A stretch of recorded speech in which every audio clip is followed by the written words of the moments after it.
magluluto tayo ng merienda. Ayan. So, meron tayong broccoli here.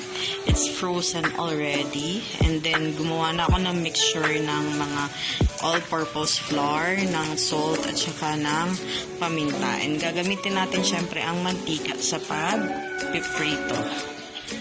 Here we go. Ayan. Pinuputol-putol ko pa siya.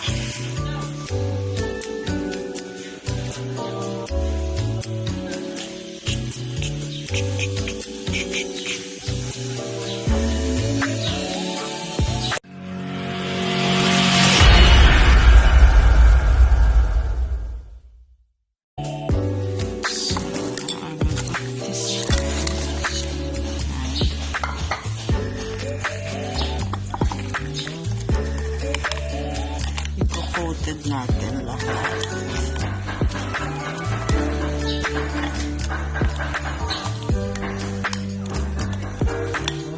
And then kapag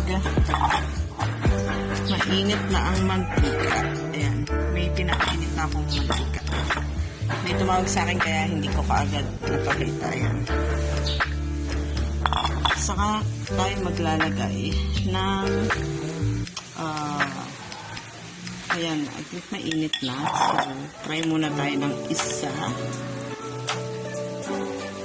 Oops.